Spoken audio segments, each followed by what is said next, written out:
امام راضی کہتے ہیں کہ سیدہ فاطمہ الزہرا رضی اللہ تعالی عنہ کے دونوں شہزادے حسنین کریمین بیمار ہو گئے تو سیدہ نے منت مانگی کہ بچوں کو شفا ہوگی تو 3 روزے رکھوں گی۔ شفا ہو گئی، روزے بھی رکھ لیے۔ اور جب مولا علی شیر خدا روزہ رکھنے کے لیے بیدار ہوئے، سیدہ فاطمہ الزہرا بیدار ہوئیں تو امام حسن اور حسین بھی اٹھ گئے، 7-8 سال کی عمر۔ اماں جی ہم نے بھی رکھنا ہے۔ صبح کھجور اور دودھ سے روزہ رکھ لیا گیا۔ عین افطاری کے وقت مولا علی کہتے ہیں فاقے چل رہے تھے، کہیں سے میں جوں لایا تھوڑے سے، سیدہ فاطمہ الزہرا نے پیس کر روٹیاں پکائیں۔ وہ وقت جو بڑا مشکل ہوتا ہے افطار کا، کہتے ہیں اس وقت جب کھانے کے لیے بالکل ہاتھ آگے بڑھنے لگے اور امید تھی کہ ابھی سیدنا بلال اللہ اکبر کہیں گے تو روزہ کھلے گا، لیکن ابھی چند ہی منٹ رہتے تھے کہ دروازے پر ایک فقیر نے صدا دی۔ کہنے لگا سارے مدینے کے دروازے کھٹکھٹا آیا ہوں، قحط ہے، فاقہ ہے، اے رسول اللہ کے خاندان والو، میں یتیم ہوں، کسی نے بتایا ہے کہ اور کوئی دروازہ کھلے نہ کھلے سیدہ کا دروازہ تیرے لیے ضرور کھلے گا، کیا یتیم کو روٹی ملے گی؟ تو حضرت مولا علی نے بچوں کی طرف دیکھا ہی تھا کہ امام حسن ساری روٹیاں جا کے دروازے پہ دے آئے۔ کھجور اور پانی سے افطار ہو گیا۔ صبح پھر کھجور اور دودھ سے روزہ رکھا۔ امام راضی کہتے ہیں عین وہ وقت جب افطار کا ٹائم آیا تو پھر دروازے پہ کسی نے صدا دی، کہا اے رسول اللہ کے خاندان والوں میں مسکین ہوں، رات سے روٹی کھائی ہے، نہ صبح کھا سکا نہ دوپہر، کسی نے بتایا ہے کہ اس دروازے سے خالی کوئی نہیں جاتا۔ امام حسن نے پھر سارا لنگر اٹھایا اور پھر جا کے دے دیا۔ تیسرا دن پھر ہوا۔ مجھے لگتا ہے کہ جب افطار کا ٹائم آیا ہوگا نا تو یہ خود ہی سارے دروازے پہ دیکھتے ہوں گے، یہ کوئی آیا نہیں لینے والا ابھی تک۔ لگتا ہے کہ نظریں دروازے پہ تھیں۔ عین افطار کے وقت 3 روٹیاں جب جوں کی پک کے آئی تو ایک بھکاری نے صدا دی، کہنے لگا میں قیدی ہوں، آج ہی قید سے رہائی ملی ہے، پہلے دن کسی کے دروازے پہ صدا دی ہے روٹی ملے گی۔ امام حسن وہ کھانا دے کے واپس لوٹے، کھجور اور پانی سے افطار ہوا، اور جیسے ہی مسجد نبوی میں تینوں باپ بیٹا نماز پڑھنے گئے تو مولا علی کہتے مجھے بتانا نہیں پڑا، رسول کریم نے میری طرف دیکھ کے فرمایا علی تیرا، فاطمہ کا، حسن اور حسین کا 3 دن والا عمل خدا کو بھی بڑا پسند آیا ہے اور محمد مصطفیٰ کو بھی بڑا پسند آیا، بڑا پسندیدہ عمل۔ میں کہتا ہوں کہ حضرت فاطمہ نے نا ان کی تربیت پہلے ہی کر دی تھی، 3 دن بغیر افطار کے روزہ رکھنے کی، وہ ٹریننگ گھر سے ہو چکی تھی۔ اب میدان کربلا میں 3 دن بھوکا پیاسا رہنا ان کے لیے مشکل نہیں تھا۔ حضرت جناب سیدہ زینب بنت ابی رافع کہتی ہیں کہ سیدہ فاطمہ الزہرا ایک دن اپنے دونوں شہزادوں کو لے کے، جب حضور کی طبیعت مبارک بظاہر علیل تھی جس میں حضور کا وصال ہوا، دونوں شہزادے لے کے سیدہ فاطمہ نبی کریم کی بارگاہ میں گئیں، کہنے لگی یا رسول اللہ میرے بچوں کو کچھ دیجئے سیدہ پاک۔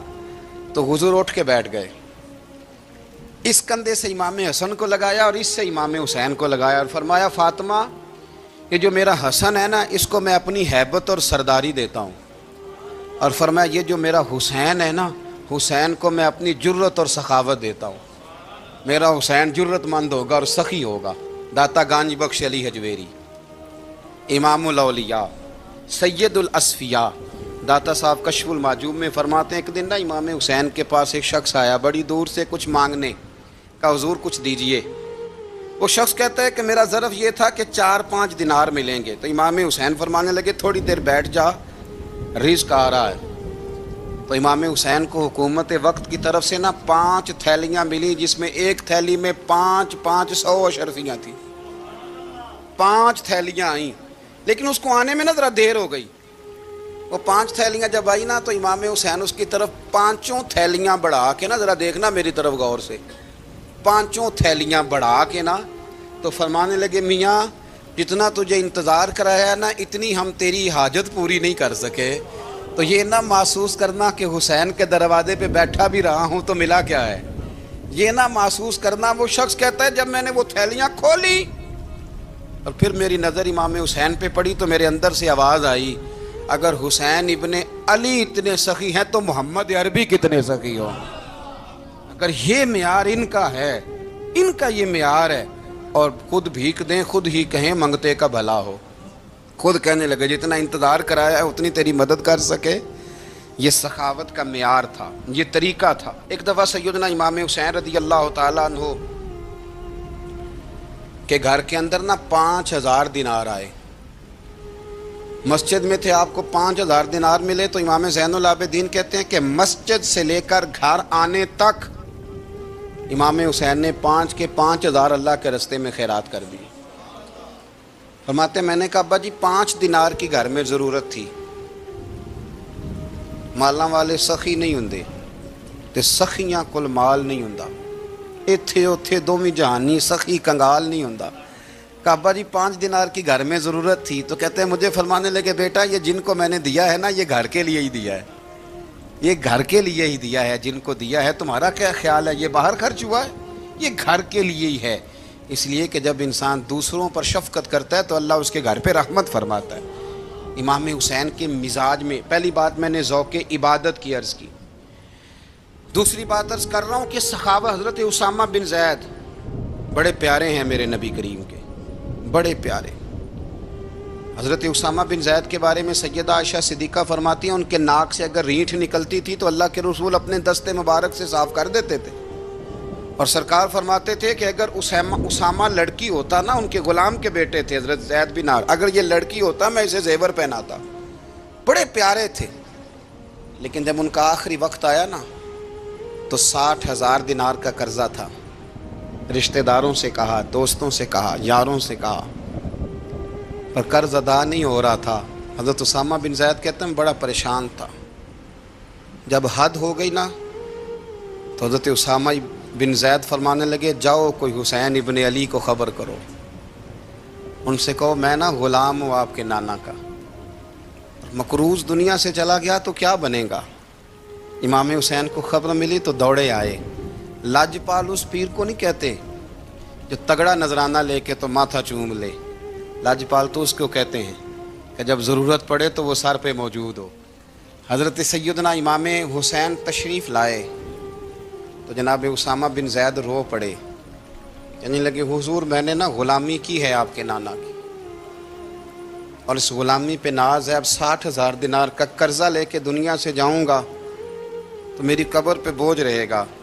امام حسین خادم کو بھی کہہ سکتے تھے جاؤ گھر پیسے پڑے ہیں لے آؤ، امام حسین خود گئے، چادر روڑ کے تو اس کی اوٹ میں بکل میں 60,000 دینار چھپا کے لائے، اور جناب اسامہ بن زید کے سامنے رکھ کے کہنے لگے اسامہ یار پیسے رات کو ہی آئے تھے، میں سوچ رہا تھا مجھے تو ضرورت نہیں، اللہ نے کس کا نصیب میرے گھر میں بھیج دیا ہے، مجھے تو حاجت ہی نہیں تھی، اب پتہ چلا پیسے تیرے تھے، اللہ نے حسین کی ڈیوٹی لگائی ہے کہ جا کے دے آ۔ حضرت اسامہ بن زید رو پڑے، فرمانے لگے اللہ آپ کو بہترین صلہ عطا فرمائے۔ امام بڑا ہی پیار کرتے تھے، گھوڑے پہ جا رہے تھے، کچھ فقیر غریب لوگ بیٹھ کے روٹی کھا رہے تھے، کھا کہاں رہے تھے سڑک کے کنارے، تو امام زین العابدین فرماتے ہیں کہ جب امام حسین گزرے تو انہوں نے آواز دی حضور دل کرتا ہے ہمارے ساتھ بیٹھ کے روٹی کھائیں۔ کائنات کے مالک و مختار کے نواسے اور دنیا کے سب سے بڑے شہزادے گھوڑے سے اترے اور غریبوں کے ساتھ سڑک پہ بیٹھ گئے، روٹی کھانے لگے اور دیر تک کھاتے رہے، اور جب فارغ ہو گئے تو فرمانے لگے کھانے کی ضرورت بھی نہیں تھی، حاجت بھی نہیں تھی، پر تم نے آواز دی تو دل رکھنے کو بیٹھ گیا تھا، اگر اجازت دے تو چلا جاؤں۔ یہ مزاج تھا، یہ طبیعت تھی۔ آپ کے ایک بھائی ہیں چھوٹے، حضرت محمد بن حنفیہ نام ہے، حضرت مولا علی شیر خدا رضی اللہ تعالیٰ عنہ کی دوسری بیوی سے۔ ایک دن حضرت امام حسین ان کے گھر میں بیٹھے تھے تو کسی بات میں نا اختلاف رائے ہو گیا، تو امام علی مقام ناراض ہو گئے، فرمایا آج کے بعد تیرے گھر نہیں آؤں گا، رومال اٹھایا چلے گئے۔ لوگوں نے حضرت محمد بن حنفیہ رضی اللہ تعالیٰ عنہ سے کہا حسین تو ناراض ہو گئے کبھی نہیں آئیں گے، آپ فرمانے لگے بھائی تمہارا ہے کہ میرا؟ جی بھائی تو آپ کے ہیں، فرمایا اگر کہو تو چند منٹوں میں حسین واپس آئے؟ جناب ناراضگی ہو گئی ہے، فرمایا ناراضگی ہوئی ہے پر میں اس کے دل کی نرمی کو تو جانتا ہوں نا، اس کے مزاج کے اندر جو محبت ہے اس سے تو ابھی آئے۔ کہ جناب وہ کیسے؟ فرمانے لگے دیکھنا ذرا تو امام حسین نے خط لکھا، حضرت محمد بن حنفیہ نے رکا لکھا، کہنے لگے حسین میرے باپ کا نام بھی علی ہے اور آپ کے باپ کا نام بھی علی ہے، پر ایک فضیلت ایسی ہے جس میں آپ کا مقابلہ نہیں کر سکتا، وہ یہ ہے کہ آپ سیدہ فاطمہ الزہرا کے لال ہیں، آپ محمد مصطفیٰ علیہ السلام کے نواسے ہیں۔ کہنے لگے بھائی جان آپ نے نانا جان کی وہ حدیث تو سنی ہوگی کہ دو لوگ ناراض ہو جائیں تو جو صلح پہلے کرے جنت میں پہلے جائے گا۔ فرمانے لگے دل میرا کر رہا تھا کہ پہلے صلح کر لوں، لیکن پھر بڑے بھائی کو پشت کروں گا جنت میں جاتے ہوئے، یہ بھی تو بے ادبی ہے نا۔ اب خط میں نے لکھ دیا ہے، آپ کا جو ارادہ ہو۔ امام حسین نے خط پڑھا تو آنکھوں میں آنسو آ گئے، پھر سے رومال اٹھایا، بچے پوچھنے لگے کہاں جا رہے ہیں؟ کہا بھائی کے گھر جا رہا ہوں۔ کہا آپ تو ناراض تھے؟ فرمایا تھا ناراض پر ہے تو میرا بھائی نا، ہو گئی بات ختم۔ بڑی دل میں نرمی، طبیعت میں سوز، لہجے میں گداز۔ حضرت امیر معاویہ رضی اللہ تعالیٰ عنہ نے ایک شخص کو بھیجا مدینہ منورہ شام سے، تو اس نے کہا میں نے امام حسین سے ملنا ہے، تعارف کیا ہے؟ جناب امیر معاویہ فرمانے لگے مسجد نبوی میں جانا جس کے گرد لوگ سب سے زیادہ ادب سے بیٹھے ہوں اور جس کی باتیں سب سے زیادہ میٹھی ہوں اور جس کی نظریں سب سے زیادہ جھکی ہوں اور جس کے چہرے پر تمہیں سب سے زیادہ وقار نظر آئے وہی علی کے بیٹے حسین ہوں گے۔ جو سب سے زیادہ تمہیں وہاں ماحول کے اندر جو شخص نظر آئے پوچھنے کی ضرورت نہیں پڑے گی۔ وہ شخص کہتا میں مدینے آیا تو میں نے واقعی ایک شخص کو دیکھا، شہد کے گرد مکھیوں کا اتنا ہجوم نہیں ہوتا جتنا امام حسین کے گرد رسول اللہ کے غلاموں کا ہجوم تھا، لیکن نظریں جھکی ہوئی، باتیں میٹھی، لہجہ گداز گداز، لفظوں میں رانائی، اور لوگ کئی باتیں پوچھتے تو علی کے صاحبزادے ایک آدھ جملہ بولتے تو لگتا یہ کہ وہ جملہ سیدھا دل میں اترتا چلا جاتا ہے۔ امام علی مقام کے کردار میں نا کچھ باتیں بڑی زیادہ تھیں، بہت زیادہ تھیں، بڑا حسن تھا۔ ایک بات تو یہ تھی امام حسین رضی اللہ تعالیٰ عنہ کا علم و فضل بڑا کمال کا تھا۔ ایک دفعہ صحابہ میں مسئلہ بن گیا کہ بچہ پیدا ہوتا ہے تو اس کا وظیفہ کیسے لگانا ہے۔ امام حسین کا علم و فضل بتا رہا ہوں، علم و فضل۔ تو بات بڑی پیچیدہ ہو گئی۔ حضرت عبداللہ ابن زبیر کے پاس لوگ آئے، کہنے لگے کہ آپ بڑے صاحب علم و فضل ہیں، آپ نے حضور علیہ الصلوۃ والسلام کے ساتھ وقت گزارا ہے، تو مسئلے کو حل کریں کہ بچہ پیدا ہونے کے بعد حکومت اگر وظیفہ لگائے گی تو کب لگائے گی۔ جب بحث طول پکڑ گئی، مسئلہ حل نہیں ہوتا تھا، تو حضرت عبداللہ ابن زبیر کہنے لگے ہم سے نہیں حل ہوگا، ایک بندہ ہے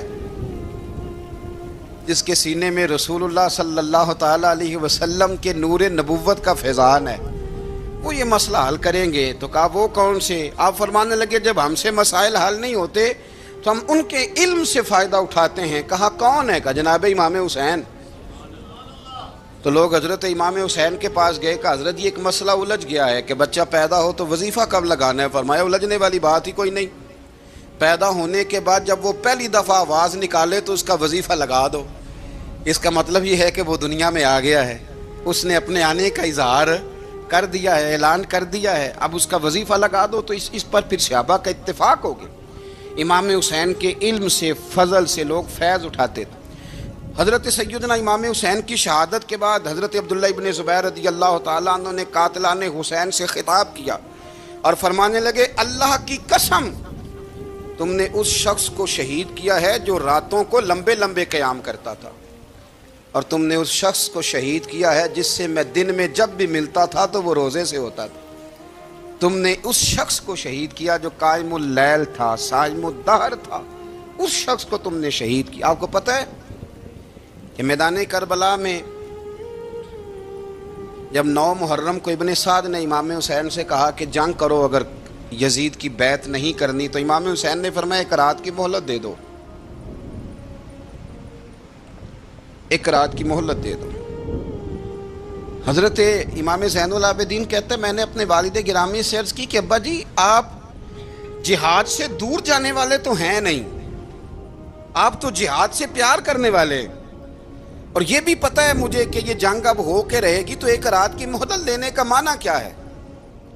بھئی کل بھی لڑنا ہے اور رات بھی لڑنا ہے، تو ابا جی ایک رات کی مہلت۔ تو سیدنا امام حسین رضی اللہ تعالیٰ عنہ فرمانے لگے بیٹا رات کی مہلت اس لیے لی ہے کہ میں آج رات کھل کے اپنے رب کی عبادت کر لوں۔ میں استغفار کر لوں، میں لمبے سجدے کروں، اور کہا زین العابدین تو جانتا ہے نا کہ مجھے نماز سے، تلاوت سے، دعا سے اور استغفار سے بڑا پیار ہے۔ رسول کریم علیہ السلام نے فرمایا، جامع ترمذی میں موجود ہے، فرمایا میں جا رہا ہوں پر تمہیں دو بڑی بھاری بڑی وزنی چیزیں دے کے جا رہا ہوں۔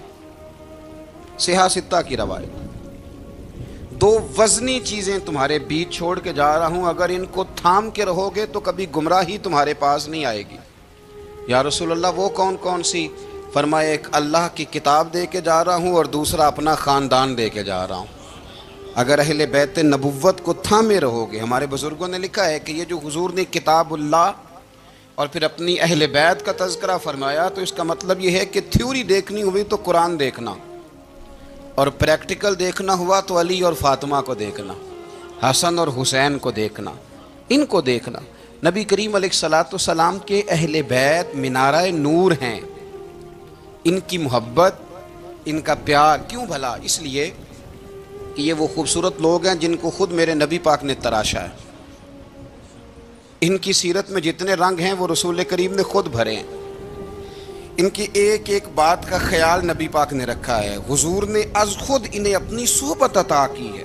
زیادہ دور نہیں تھا سیدہ فاطمہ کا گھر، مسجد نبوی کے ساتھ تھا۔ اللہ کے رسول دن میں 2 دفعہ جایا کرتے تھے، پھر بھی کبھی کبھی فرماتے فاطمہ میرا دل کرتا ہے آج میں رات تیرے گھر میں قیام کروں۔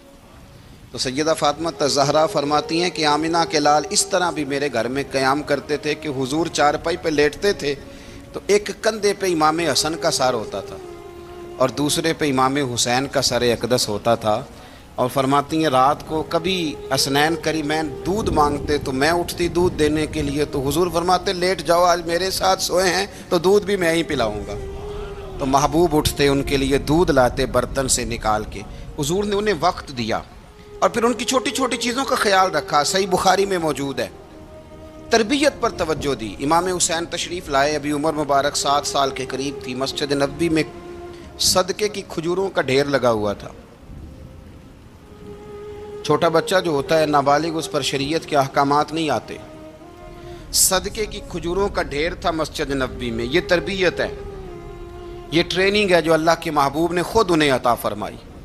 صدقے کی کھجوروں کا ڈھیر تھا، امام حسین حضور کے ساتھ آئے تو امام علی مقام نے ایک کھجور اٹھا کے منہ میں رکھ لی۔ شارحین نے لکھا ہے لگتا یہ ہے کہ کئی دنوں کی بھوک تھی، کیونکہ یہ فاقہ اہل بیت کا بڑا محبوب ہے۔ مجبور نہیں تھے، وہ تو خزانوں کے مالک تھے، پر غریبوں سے محبت کی وجہ سے فاقے کیا کرتے تھے۔ یہ ان کی پسند ہے فاقہ کرنا۔ تو ایک کھجور امام علی مقام نے رکھ لی تو اللہ کے رسول نے گلے میں انگلی ڈال کے نکال دی، تو فرمایا حسین یہ صدقہ ہے، یہ میری اہل بیت کے لیے درست نہیں ہے۔ حضور نے خود تربیت کی، اور پھر سیدہ فاطمہ الزہرا نے نا اپنے بچوں کو تراشا، ان پر محنت کی۔ میں اکثر گزارش کرتا ہوں دوستوں سے، میں کہتا ہوں کربلا کا واقعہ کوئی حادثاتی نہیں ہے، اس کے پیچھے پوری ایک لاجک ہے، اس کے پیچھے پورا ایک فلسفہ ہے۔ ایسے ہی کوئی آدمی 3 دن بھوکا پیاسا رہ سکتا ہے؟ کسی آدمی کو صبح اس نے کھانا کھایا اور شام تک کھانا نہ ملے تو ٹانگیں کانپتی ہیں۔ رمضان المبارک میں عبادت کی نیت سے روزہ رکھنے والے بھی شام کو بڑے پریشان ہو جاتے، اور مسلسل 3 دن کھانا نہ کھایا جائے اور پانی نہ پیا جائے، اور حال یہ ہے کہ وہی آدمی تلوار لے کے میدان میں نکلے اور اس کی حالت یہ ہو کہ لوگ اس کے آگے دوڑنا شروع کر دیں، ہزاروں کی فوجیں تاب نہ لا سکیں۔ علی کا گھر بھی وہ گھر ہے کہ جس گھر کا ہر ایک بچہ جسے دیکھو وہی شیر خدا معلوم ہوتا ہے۔ یہ کوئی آسان ہے؟ اس کے پیچھے پوری ایک اس کے پیچھے فلسفہ ہے۔ امام راضی کی تفسیر کبیر دیکھیے گا، حضرت امام حسین کی وہ شخصیت تھی کہ مشکات میں حدیث ہے، نبی پاک صلی اللہ تعالی علیہ وسلم کی چچی جناب ام فضل صبح صبح گھبرائی حضور کی بارگاہ میں آئیں، عرض کی یا رسول اللہ صلی اللہ علیہ وسلم آج میں نے عجیب خواب دیکھا ہے، میں ڈر گئی ہوں۔ حضور نے فرمایا چچی کیا دیکھا؟ عرض کی حضور میں نے دیکھا ہے کہ آپ کے وجود کا گوشت کا ایک ٹکڑا کٹ کے میری جھولی میں آ گیا ہے۔ حضور یہ کیا ہے؟ تو محبوب خواب سن کے مسکرائے، فرمایا چچی یہ پریشانی والا خواب نہیں، یہ تو خوشی والا خواب ہے۔ اللہ فاطمہ کو بیٹا عطا کرے گا اور وہ تیری گود میں کھیلا کرے گا، چونکہ وہ میرے وجود کا ٹکڑا ہوگا، لہذا خواب تجھے یہ آئی ہے۔ تو امام حسین پیدا ہوئے، امام حسن کی عمر ابھی 11 مہینے تھی، تو نبی پاک نے امام حسین کو جناب